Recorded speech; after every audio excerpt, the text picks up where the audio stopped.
dire François Burgat, auteur de cet ouvrage Comprendre l'islam politique, une trajectoire de recherche sur l'altérité islamiste 1973-2016, 43 ans. Pour paraphraser Bourdieu, avec qui vous avez correspondu et qui a pris explication, semble-t-il, apprécie votre démarche, l'islamologie est un sport de combat. À vous maintenant, François Burgat, la parole pour nous faire part de vos analyses, de vos convictions et de vos propositions pour donner sens au vivre ensemble dans l'altérité. On n'a pas dit l'essentiel. Si j'ai le privilège d'être là ce soir, c'est parce que nous étions ensemble sur les bancs de la fac de droit de Grenoble il y a quelques années. Il a déjà dit un chiffre. 43 ans, effectivement, c'était la fin de mon parcours universitaire. Donc ça donne une idée de nos âges respectifs. Ce livre n'est pas fondamentalement nouveau par rapport à tous ceux qui ont précédé. Et l'histoire de ce livre, l'histoire de la petite dimension biographique qu'il y a dedans, avait pour ambition de m'éviter de redire de la même manière ce dont, à tort ou à raison, j'étais convaincu que ces hypothèses que j'ai énoncées il y a 30 ans ou 35 ans, pour moi, sont restées à peu près structurellement les mêmes. Alors pour pas complètement radoter, j'ai dit je vais expliquer comment ça s'est passé, pourquoi j'en suis arrivé à adopter ce positionnement analytique. Et j'ai donc mobilisé, non pas, j'aime pas quand on me dit vous avez fait vos mémoires, non c'est pas du tout les mémoires, c'est très très sélectif, c'est les contextes qui m'ont conduit à construire l'objet islamiste comme je l'ai construit, de façon un tout petit peu différente que le regard dominant, mais pas complètement quand même. Pour anticiper un petit peu, je dirais que pour moi, la thèse que développe Gilles Kepel, c'est-à-dire la responsabilité de l'idéologie dans la dégradation du pacte républicain, elle est ce que me disent mes tripes quand je suis confronté à une violence inattendue. Et Olivier Roy, c'est plus compliqué. Il y a eu dans ma trajectoire de recherche deux modes de fonctionnement. Ce qui relève de l'inconscient, que j'appelle parfois l'intuitif, et ce qui relève du privilège que m'ont donné le CNRS et les affaires étrangères de vivre, non plus 23, je crois qu'on en a 24 ou 25 années dans ces sociétés dont j'avais l'ambition d'expliquer un petit peu le fonctionnement. La phase intuitive, c'était les voyages en autostop avant 1973. C'était ces voyages autour du monde au sens propre du terme, puisque ça a commencé modestement par le Cap Nord, et puis après le tour de la Méditerranée, et puis après le Népal, mais après j'ai fait la grande boucle, c'est-à-dire que j'ai fait le tour du monde pendant 1 an et demi. Et donc là, je dirais, quelle est la moisson, qu'est-ce qu'on apprend? J'étais très surpris l'autre jour, je citais tout le temps Nicolas Bouvier. On croit un voyage, on croit qu'on le fait, mais en fait c'est lui qui vous fait. Eh bien, savez-vous que c'est pas du tout de lui, c'est en fait de Montaigne. C'est dans les essais de Montaigne. Mais donc, qu'est-ce qu'a fait en moi ce privilège de sortir de l'ombre de mon clocher, au sens propre comme au sens figuré? Et puis après, il y a eu une phase plus consciente, plus active, parce que quand je me baladais en stop, mon objectif c'était de faire le plus de kilomètres possible dans la journée. C'était ça le motif, et on voyait des tas de choses, mais on n'avait ni l'instrument linguistique, ni l'instrument historique, ni aucun instrument analytique, c'était juste des flashs. Simplement, ces flashs nous apprenaient énormément de choses. Alors si je veux résumer, et j'ai souvent l'occasion de m'exprimer ailleurs qu'on va dire le monde occidental, même si ces catégories sont agaçantes, mais disons, quand je m'exprime, mettons dans le monde arabe, je dis c'était beaucoup plus important pour moi, François le Français, de sortir de ma culture que pour vous, les Tunisiens, les Algériens, les Marocains. Pourquoi? Parce que vous, l'autre, vous connaissiez, vous l'aviez déjà eu de très près. Vous l'aviez rencontré, Volens-Nolens, vous aviez été mis en situation de savoir qu'il existait d'autres cultures, d'autres religions, d'autres langues, puisque vous aviez reçu des visites durables depuis la fin du 19e siècle et même avant. Pour un jeune Français, franco-français, se rencontre avec un univers symbolique différent, produit d'une historicité différente, mobilisant des symboles différents, c'était beaucoup plus violent, c'était beaucoup plus instructif. Hein. Et donc, quand j'essaye de résumer qu'est-ce que ça m'a appris, tous mes voyages en autostop, ça m'a appris qu'un mec pouvait avoir un chapeau d'une drôle de forme, une femme, un habit totalement différent du mien, qui pouvait chanter des trucs hyper bizarres et être quand même des mecs bien. C'est-à-dire, j'ai appris inconsciemment à déconnecter le bien avec l'univers symbolique de ma culture héritée.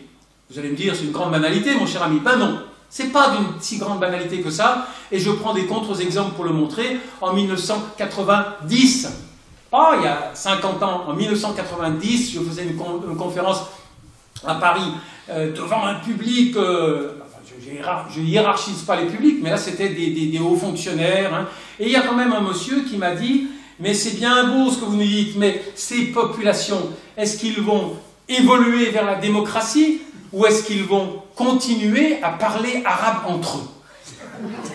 Mais ce qui est grave, c'est que ce monsieur, j'ai rien contre les buralistes ou les marchands de fromage, c'est des professions nobles, mais ce monsieur, il était ambassadeur. Et il était ambassadeur chargé de mettre en œuvre un plan qui était censé élever le niveau de compréhension entre les populations du nord et du sud de la Méditerranée. Et comme j'ai eu, je l'ai oublié, mais j'ai eu une éducation chrétienne, je ne citerai pas son nom, mais si vous cherchez bien, vous le retrouverez. Donc ça veut dire qu'il y a, ne serait-ce que 20 ans, l'altérité linguistique. Il ne m'a pas dit est-ce que ces mecs vont continuer à aller à la mosquée sans nous. Il m'a dit est-ce qu'ils vont continuer à parler arabe entre eux. C'est-à-dire l'altérité linguistique était perçue comme antinomique avec l'acquisition des valeurs universelles.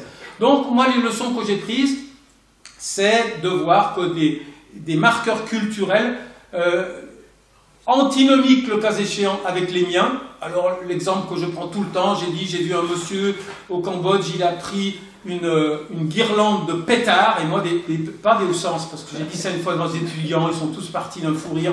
Non, justement, le pétard, dans sa culture à lui, était totalement, était également légitime. Non, des petites choses qui explosent, et il les a jetées sur une femme dont les seins étaient dénudés. Hein? Et moi, j'ai compris, ce mec, il est en train de faire quoi? Une prière.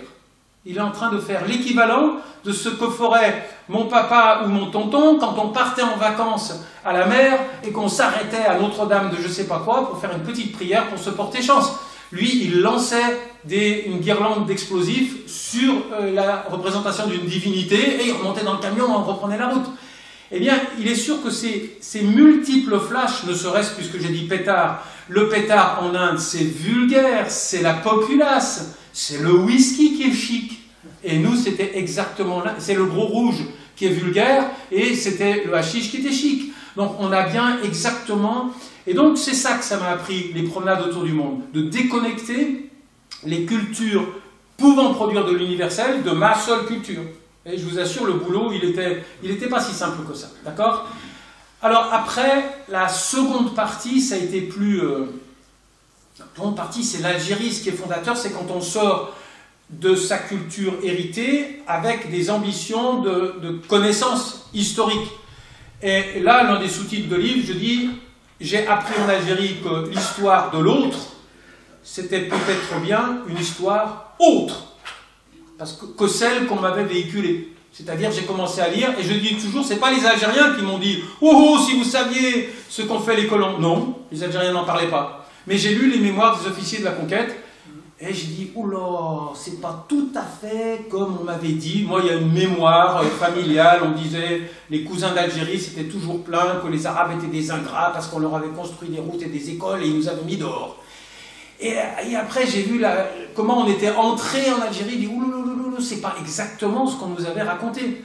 Et donc, il y a cette idée que nous ne sommes pas toujours en situation de construire l'altérité historique de l'autre avec la façon dont il l'a vécu lui. Hein, et je cite souvent un autre exemple.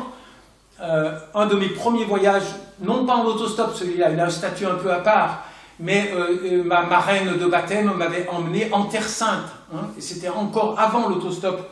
Et en Terre Sainte, j'ai rien compris, je vous dis franchement, parce que en Terre Sainte, je voyais que des curés, des bonnes sœurs, et je ne pouvais pas comprendre la matrice politique de cette région, puisque je le regardais par le seul prisme de sa christianité.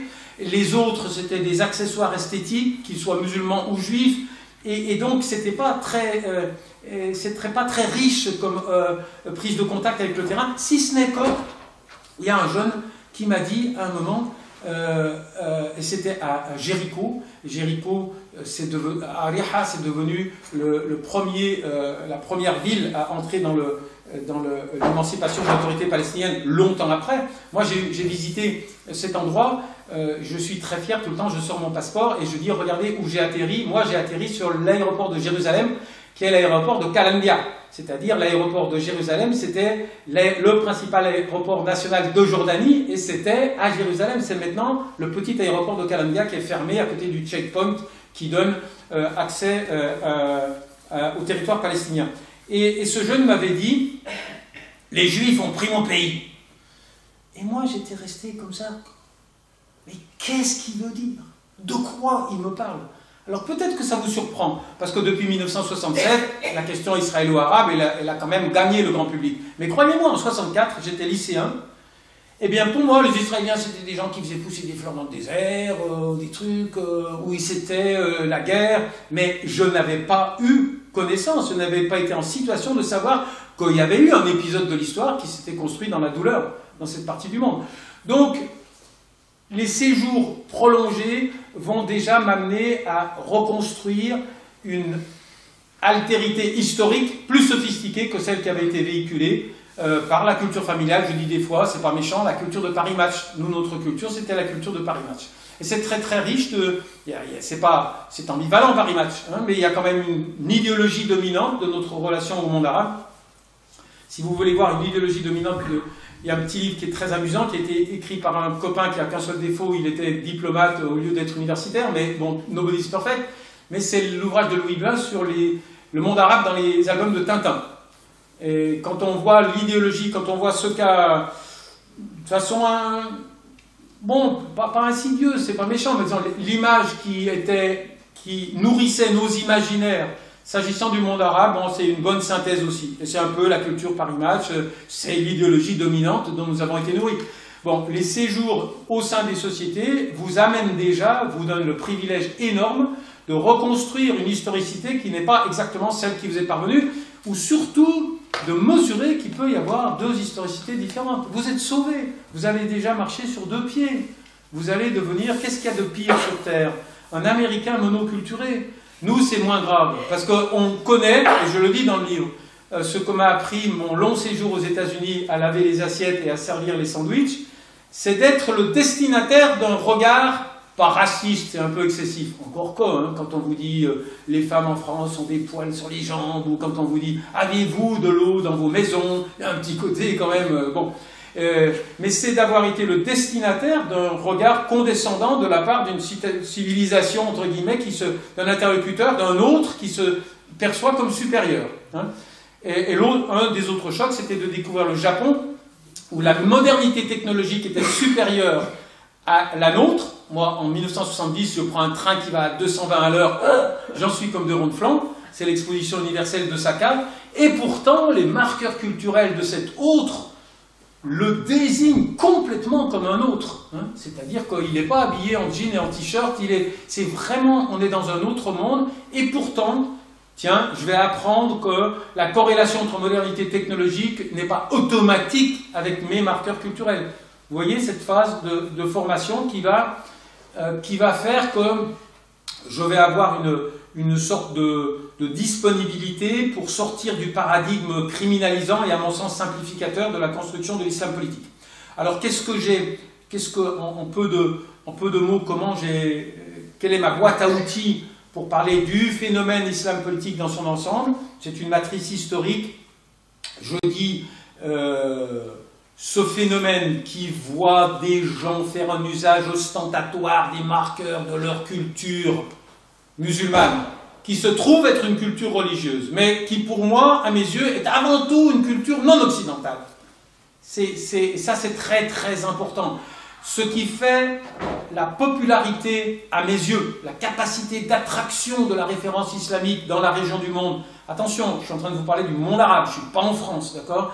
Ce qui fait la capacité d'attraction de la référence islamique dans toute cette région où j'ai vécu, c'est pas tant son caractère sacré que son caractère endogène. Et ça, c'est vraiment au cœur de ma démonstration. Je dis, le lexique de l'islam, c'est un lexique qui est avant tout homemade.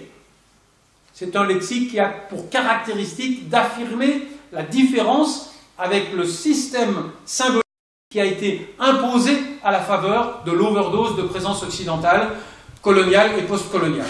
Alors, ma boîte à outils la plus résumée, certains qui ne l'aiment pas diront la plus réductrice, c'est que je dis le phénomène de l'islam politique, c'est un prolongement, c'est pas du tout une rupture de la dynamique nationaliste qui a remis à distance l'Occident colonisateur et qui s'est exprimé d'abord sur le terrain strictement politique, un drapeau d'une autre couleur, casse-toi, tu étais assis sur ma chaise, tu me la rends, je ne veux plus appartenir au même groupe national que toi, donc rupture qui s'est exprimée avec le lexique des indépendances, et rappelez-vous, ça ne nous a quand même pas plu, hein, ça nous a quand même pas mal traumatisé, qui s'est déplacé ensuite sur le terrain économique, rends-moi la clé du canal de Suez, rends-moi le contrôle sur les champs pétroliers du sud algérien, avec le lexique des nationalisations. Rappelez-vous, ça ne nous a pas plu non plus. Hein.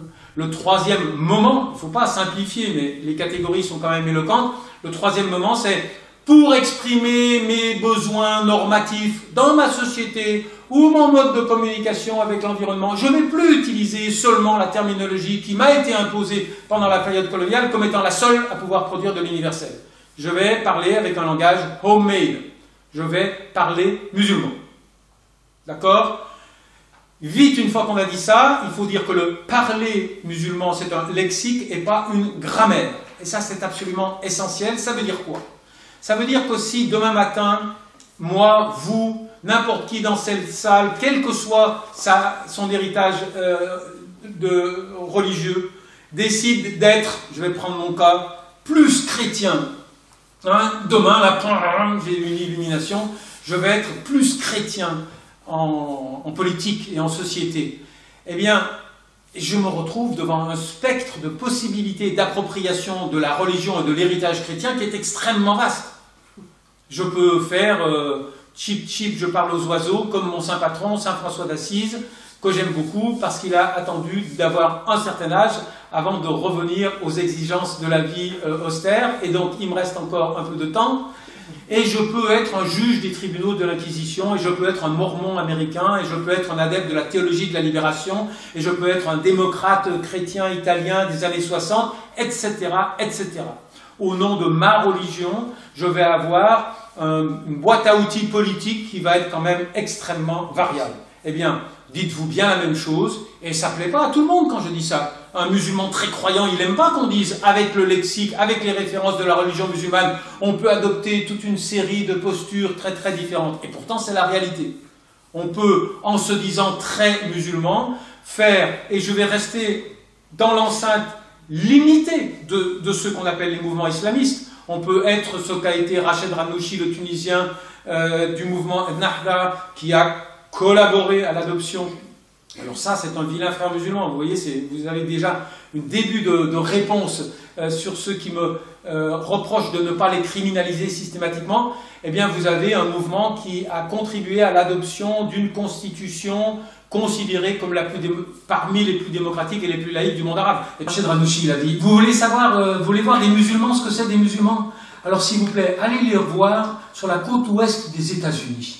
Quand ils vivent dans un environnement où ils ne sont pas brimés, torturés, n'allez pas les regarder dans les prisons de Nasser ou dans les prisons, il avait dit, koweïtiennes ou saoudiennes. Parce que vous allez avoir une image de l'islam qui est ce qu'en a fait l'environnement. Regardez les gens lorsqu'ils ont la liberté de se déployer dans un environnement qui n'est pas confrontationnel, l'islam, ça va être autre chose. Et à l'autre bout, on l'appelle aussi islamiste, vous avez Abu Bakr al-Baghdadi, le leader fondateur de Daesh, où on a là l'expression sectaire, clivante, binaire, conflictuelle de l'appartenance religieuse.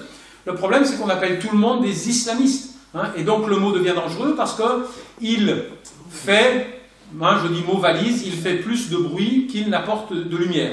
Mais donc le second niveau très très important, non, que je considère du point de vue de mes modestes élucubrations comme important, c'est de bien dire Pourquoi il y a eu un regain de popularité de la référence musulmane? Pour des raisons banalement identitaires. Je ne considère pas que c'est une maladie. Je considère que c'était relativement logique que le mouvement de remise à distance de l'Occident, qui s'était exprimé dans les limites du politique, puis dans les limites de l'économique, se déplace sur le terrain culturel. C'est pas grave en tant que tel. Après, qu'est-ce qu'on devient? Est-ce qu'on devient gentil? Est-ce qu'on devient méchant quand on se rapproche de son identité musulmane? La réponse, elle est très simple, c'est « je ne la connais pas » et si possible, ni vous. D'accord? Ni vous, ni moi ne la connaissons. Il faut aller voir des multiplicités de situations concrètes, nationales, et à l'intérieur des enceintes nationales, plus ponctuelles encore locales, qui expliquent qu'un individu va s'approprier, va avoir besoin. L'islam, je ne connais pas, j'ai honte. Je connais des musulmans. Je connais des millions de musulmans dans des situations historiques, sociales, nationales, complexes, différenciées. Et le privilège que j'ai eu de vivre longtemps parmi eux, c'est de me pénétrer de l'idée que aucun segment du référentiel islamiste ne résiste à l'avis d'une majorité sociologique des musulmans. C'est-à-dire que l'islam n'est ce que les musulmans, à une période donnée d'une histoire, me disent que c'est. Et donc l'islam, l'idée qu'il y aurait un noyau, bien sûr les musulmans ne vont pas prier demain 2 fois par jour en direction de Londres. Ça s'appelle les ibadat, bon, le cœur du dispositif religieux n'est pas soumis à l'évolution, mais ce qu'on appelle les mu'amalat, l'expression sociale du dogme religieux, ça évolue.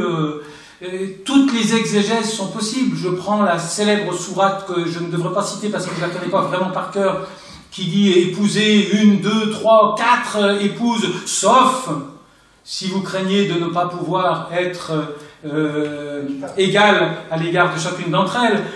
Si je dis c'est la principale, l'islam, eh ben je dis polygamie. Si je dis ah non, c'est la relative, je dis c'est interdiction de la polygamie. Vous pensez qu'il est possible d'être parfaitement égal avec? Et donc je vais pouvoir faire évoluer la référence. Donc l'idée qu'il y a quelque chose d'inhérent, et bon vous l'avez bien dit, j'ai cité, mais ça fait...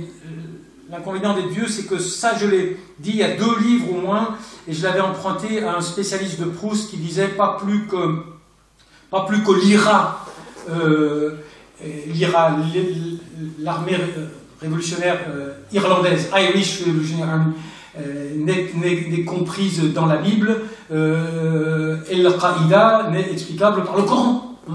Et je ne pense pas qu'il y ait quoi que ce soit d'inamovible dans le corpus de la religion héritée par les musulmans, bon, il y a des appropriations, c'est ce que je redis ce que j'ai dit, il y a des modes d'appropriation de la référence religieuse qui évoluent, qui sont extrêmement divers.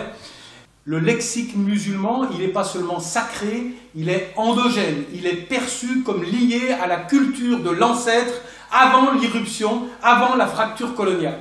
Et donc, faire usage du lexique religieux dans des imaginaires musulmans contemporains, c'est pas forcément tomber dans le piège de l'opium du peuple. Ça peut l'être. En Arabie Saoudite, la religion peut être un accessoire de l'autocratisme. Si on observe attentivement ce que vient fiche le lexique islamique dans la dynamique d'émancipation, et il y a des exemples très très précis que j'ai analysés dans l'islamisme en face. Je suis allé voir des militants communistes. Mon brave, vous étiez communiste, vous avez passé 11 ans en tôle sous Nasser. Qu'est-ce qui vous a pris, vous qui saviez que l'islam c'est l'opium du peuple, n'est-ce pas? Pourquoi vous êtes devenu islamiste? Et les exemples qui me sont donnés dans tous les itinéraires que j'ai reconstitués, pourquoi vous êtes devenu barbu, monsieur, alors que vous étiez de gauche, Adel Hussein, militant communiste égyptien prestigieux, qui va fonder un parti dans la mouvance de l'islam politique, dit, eh bien écoutez, nous c'est très simple. Qu'est-ce que c'était notre logiciel quand on se levait le matin? On cherchait quoi? On cherchait où est-ce qu'on en est par rapport à l'Occident. Est-ce qu'il nous marche toujours sur les pieds ou est-ce qu'on commence à retrouver notre autonomie? Petit à petit, on a commencé à se dire comment peut-on lutter contre l'hégémonie occidentale en étant opposé, en criminalisant le réservoir de ressources culturelles que constitue la culture musulmane. Comment peut-on être nationaliste, ou il vaudrait mieux dire anti-impérialiste, puisque ça permet de transcender les appartenances strictement nationales, si on est contre le réceptacle de la culture endogène locale. Et donc on voit bien que dans cette conjoncture-là, on est très très loin des itinéraires de la montée en République de nous autres, Français, dans le contexte de la Révolution. Tout dogme religieux peut légitimer des modes d'expression politique très différents. Je peux être, encore une fois, mormon, je peux être juge de l'Inquisition, je peux être soufi, mystique, parler aux oiseaux, d'accord?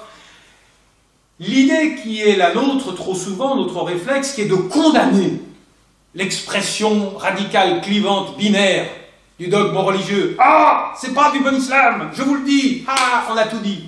Ça sert à rien. Ça va pas très loin. Ce qui compte, c'est de se demander pourquoi se fait-il que des acteurs politiques, quand ils arrivent au supermarché des modes d'appropriation de la religion musulmane ou chrétienne en politique, ils vont au rayon radical. C'est ça qui compte, la vraie question.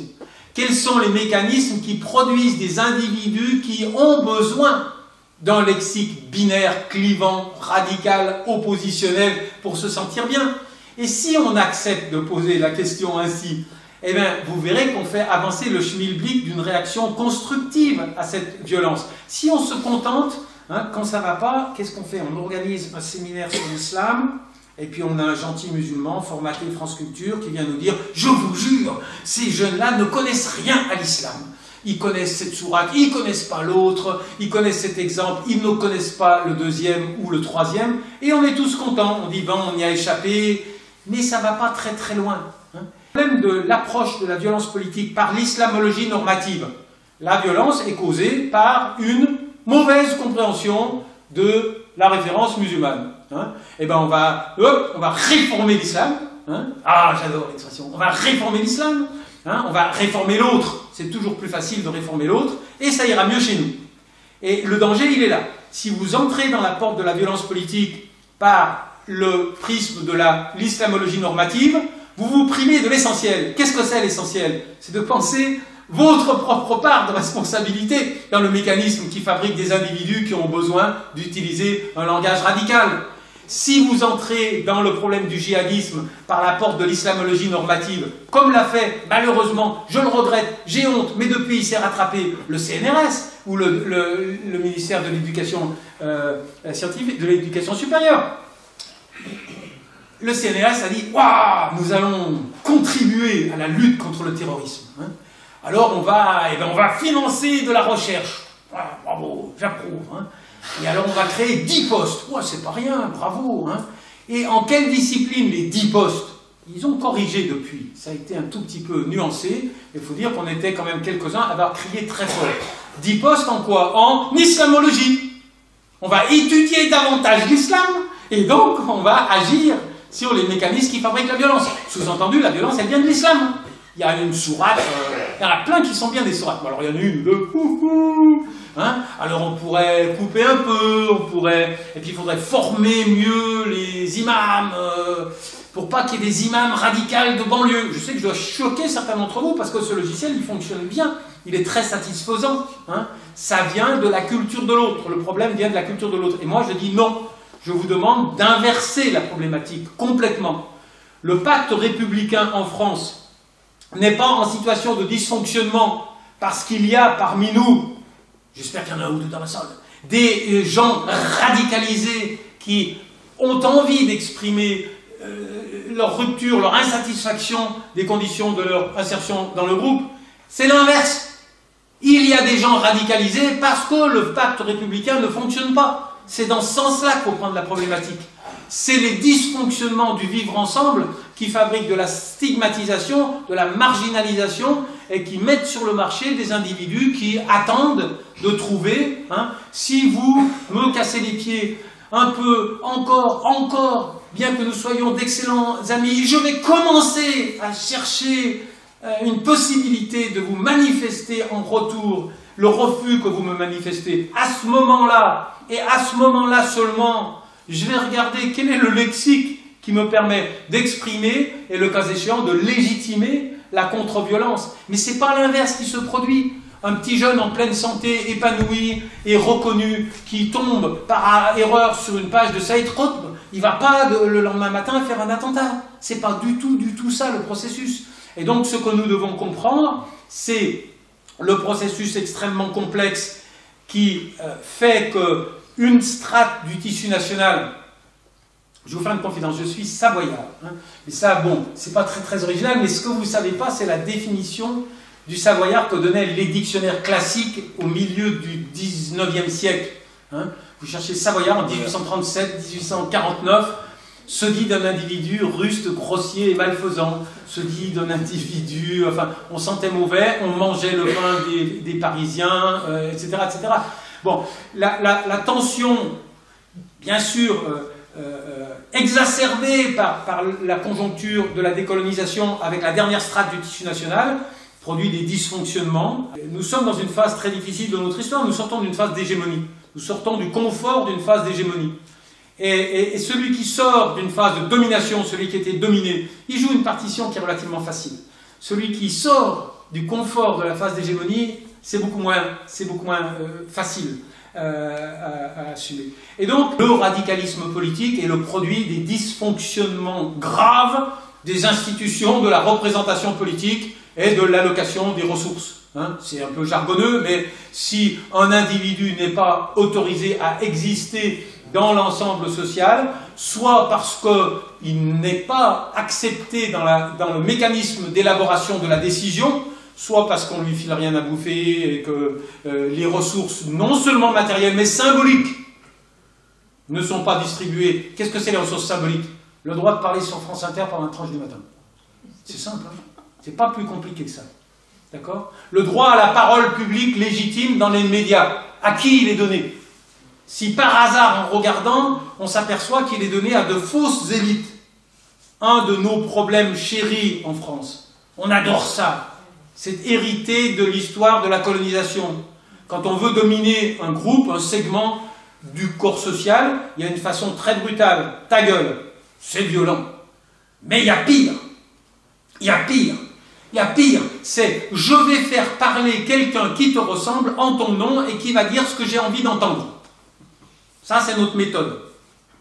Alors, je vais choquer certains d'entre vous, mais c'est quand même ce qui nous interdit de comprendre la réalité des tensions qui traversent les sociétés du Sud, c'est que trop souvent, on ne donne la parole dans nos médias à l'autre qu'à la petite minorité de ceux qui, dans la langue que nous comprenons, nous disent ce qu'on a envie d'entendre.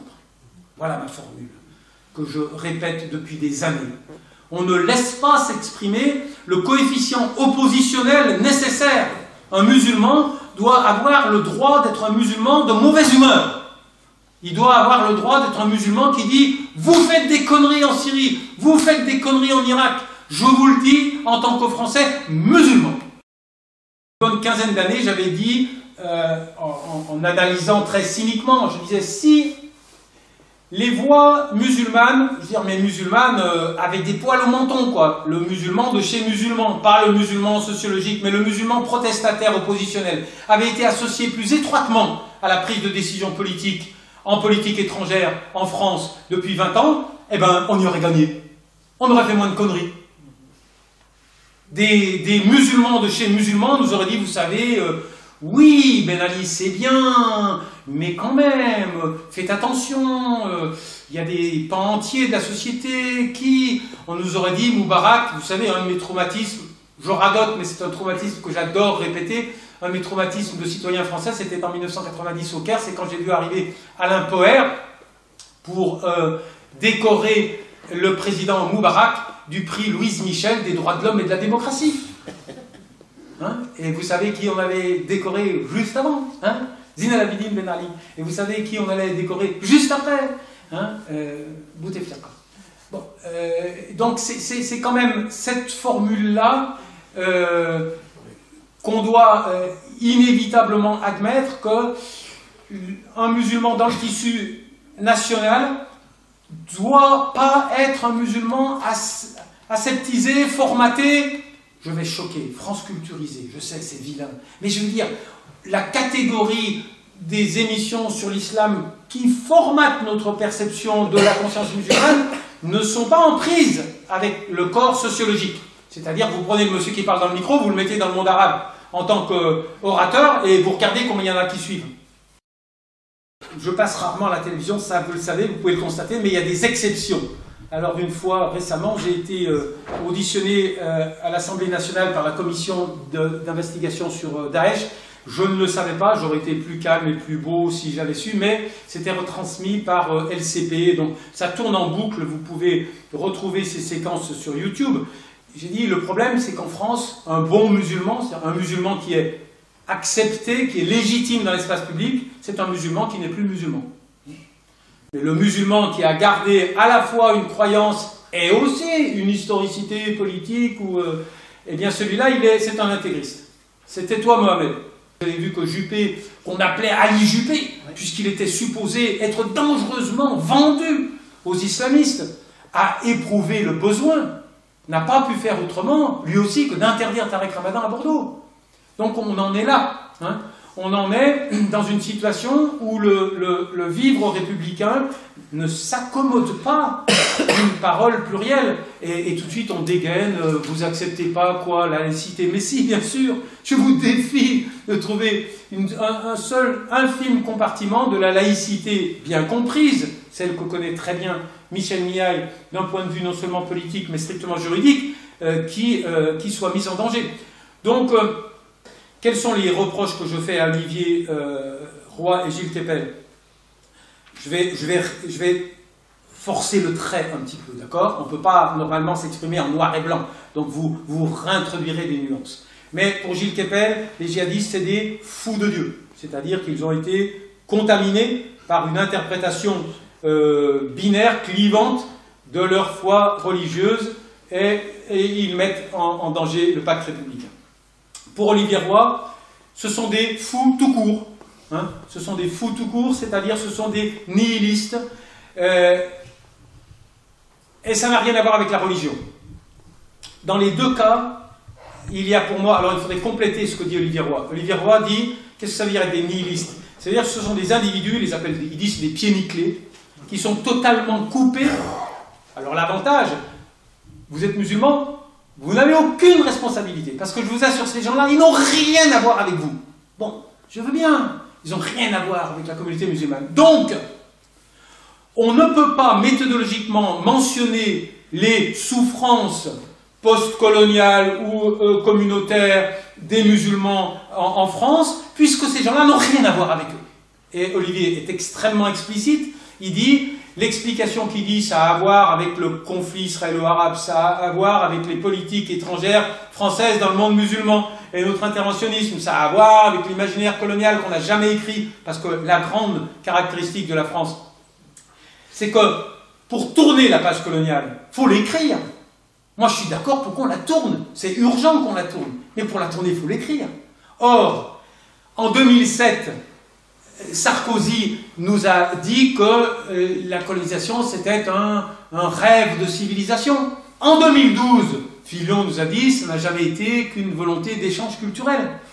Je ne caricature pas, hein, tant qu'on ne reconnaît pas dans sa crudité factuelle le processus de la colonisation, on ne peut pas tourner les pages, c'est pas possible. Hein. Alors, ce que je reproche à Olivier Roy, et vous comprendrez pourquoi je le mets dans le même sac que Gilles, c'est qu'il qualifie en gros mon baratin, pour faire simple, mais je ne suis pas le seul à dire ça. Et je voudrais dire quelque chose qui va peut-être vous surprendre. J'ai l'intime conviction que ma version, ma compréhension des phénomènes djihadistes qui traversent la France est partagée par une majorité d'individus, pour autant que vous sortez de l'Hexagone. Pour autant que vous allez dans le monde musulman, ce que je dis, mais c'est d'une terrifiante banalité. C'est d'une épouvantable banalité. C'est le dysfonctionnement de l'accueil des musulmans qui fabrique, qui nourrit la radicalisation. On dit, ben on le sait, depuis longtemps, on le vit. Hein, mais c'est perçu comme une espèce, on est l'idiot utile hein, des radicaux. Alors j'aime bien quand on dit ça parce que ça me permet de riposter. Non, moi j'ai une ambition, c'est d'être utile aux idiots. Hein. Et donc ceux qui ne veulent pas percevoir comme cette double approche dominante. Hein, et souvent je dis, c'est pas vrai qu'il n'y a pas un débat en France, parce qu'il n'y a pas de débat. Il y a l'approche de Gilles Kepel, elle occupe 90% de l'espace médiatique. Et puis il y a un petit peu Roy pour dire qu'il y a débat, et puis c'est tout. Donc il n'y a pas vraiment débat. Mais ces deux approches ont en commun quoi? De nous interdire de penser la part de responsabilité des non-musulmans. C'est donc un piège méthodologique total. Total, total. Elle nous enferme, le premier dans la radicalisation inhérente à la culture musulmane, et l'autre, c'est mystérieux, le processus qui fabrique les nihilistes, si vous allez bien voir chez les Virois, puisqu'il dit la colonisation, ils ne l'ont pas connue. Le conflit israélo-arabe, pouf, la radicalisation s'est faite aux marges du monde musulman, c'est-à-dire l'Irak pour lui, et donc ça n'a absolument rien à voir avec le conflit israélo-arabe. Les violences des dysfonctionnements policiers français, eh ben non. Et lisez le Djihad et la mort, le second opuscule qu'a rajouté Olivier récemment, il dit « Ceux qui ont commis des violences ne sont pas ceux qui ont subi la violence. Hein » Alors, au nom de quoi hein, si vous êtes arménien, vous n'êtes pas mort pendant le génocide, au nom de quoi vous allez vous mêler de la souffrance des Arméniens?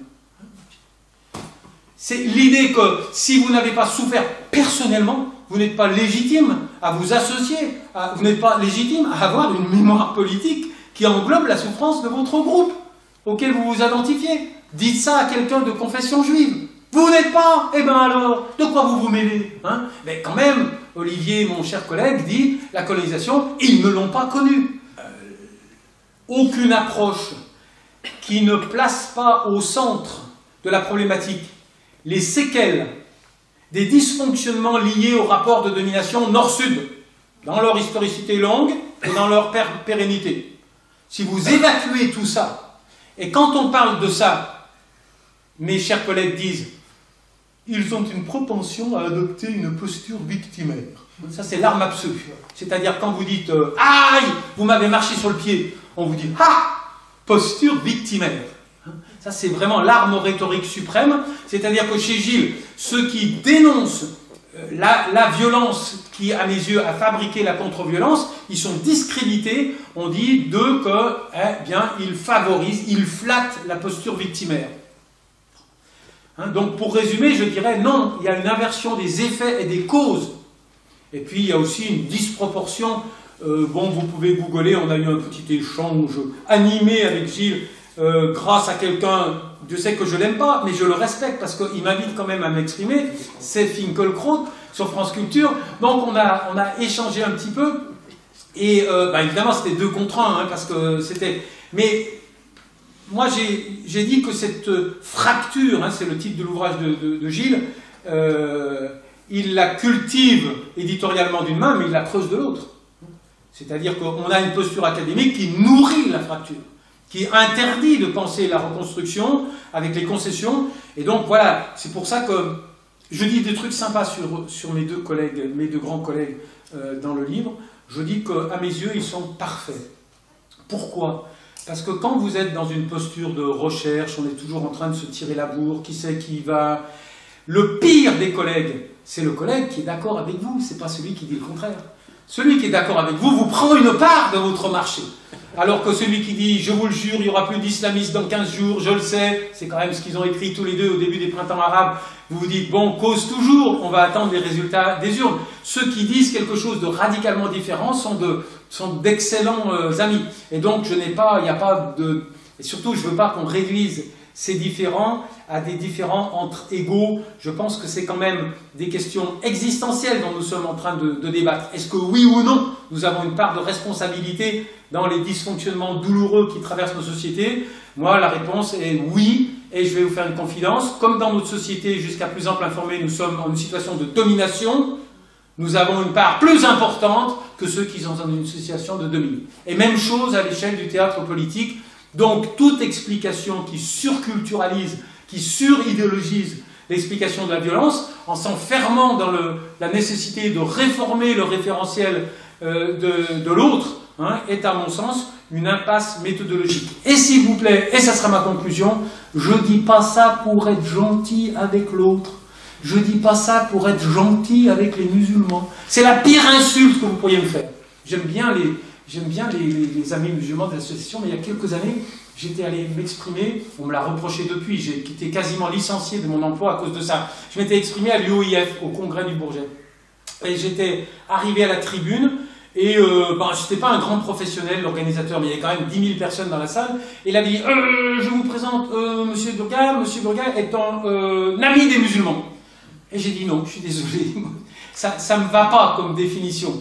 Parce qu'il y a des musulmans que j'aime bien, il y a d'autres que j'aime pas. Je ne peux pas me positionner sur une posture essentialiste. Donc je ne dis pas ça pour être gentil avec les musulmans du monde où j'ai vécu pendant longtemps, je dis ça pour être efficace, au sens le plus cynique du terme, dans notre mobilisation, hein, de nous tous, musulmans et non musulmans, dans l'espace français, pour dépasser les problèmes auxquels nous sommes confrontés.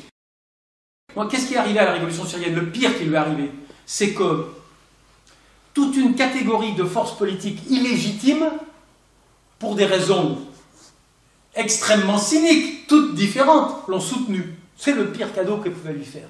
Peut-on être un révolutionnaire crédible quand on est soutenu par l'émir du Qatar, le roi d'Arabie Saoudite, le Premier ministre britannique, le président François Hollande, et last but not least, attention, serrez vos ceintures, Bernard-Henri Lévy. Hein? Si on est soutenu par Bernard-Henri Lévy, on peut être un militant politique crédible? Eh non, voilà. Quand il y a eu les printemps arabes, qu'est-ce qu'on a fait les Français? Madame Alliot-Marie, vous voulez pas une matraque plus courte pour taper plus juste? Monsieur Boubarak, vous voulez pas qu'on vous aide à vous débarrasser des barbus? Et puis après, on a réalisé qu'on s'était trompé. Alors on a fait 180 degrés à gauche et on est entré dans la configuration libyenne. On va soutenir la révolution. Et puis, qu'est-ce qui s'est passé? À partir du moment où les pays européens ont vu que les processus d'ouverture politique dans cette région du monde amenaient inévitablement des mouvements islamistes au pouvoir, ils ont commencé à se désengager. Dans les faits, ils ont mis immédiatement un embargo sur les armes antiaériennes, ils ont promis qu'ils ne laisseraient pas utiliser les armes chimiques, et puis ils les ont laissés donner la parole à des Syriens. Bon, en tenant compte du fait qu'il peut y en avoir 1 sur 10 qui est proche du régime, mais faites parler les réfugiés syriens, il n'y a pas mieux, ils sont beaucoup plus crédibles que moi. Merci de votre attention.